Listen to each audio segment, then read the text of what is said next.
Lafim-baovao misehatra amin'ny tontolo iainana iarany tsindry maro samihafa ireo faritra rovana ao anatin'ny faritra Androy sy Anôsy amin'izao fotoana izao araka ny fanazavana. Misy ny fitandrahana sy fanondranana ANTSOKOSOKO ireo ARENA VOAJANAHARY anatin'ireo faritra rovana ireo mandrafitra ireo otrik'arena ho an'ny faritra Anôsy sy ny faritra Androy eo amin'ny sedrany fizahantany nefa ny visin'ireo faritra arovana manoloana ireo tsindry samihafa ny sitraka ny tetik'asa fiarovana sy fitantanana ny faritra arovana ny faritra Androy sy ny faritra Anôsy mamitiny andremololo omegala levizona no mitrandraka ny vaovao. Anisan'ireo manana otrik'arena voajanahary amin'ny alalan'ny fisian'ny faritra rovana misy telo, ny faritra Androy sy ny faritra Anôsy. Iarany ambana samihafa ireo faritra rovana ireo noho ny fisian'ny FITRANDRAHANA tsy ara-dalàna.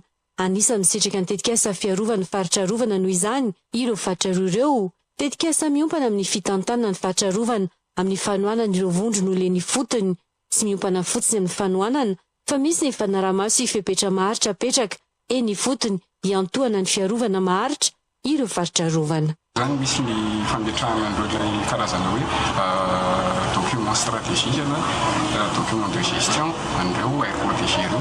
Eo ihany koa ny fandaterahana ny asa toy ny suivi, ny resaka patrouille, ny resaka fananganana ilay fotony sy fandehanana ny asa fiarovana. Sehatra malafo no mifanometana ny adina amin'ny FITRANDRAHANA tsy ara-dalàna ireo ARENA VOAJANAHARY ho an'ny faritra Anôsy manokana ho asiana tsindry ao anatin'izany ny fampiaran'ireo didy aman-dalàna.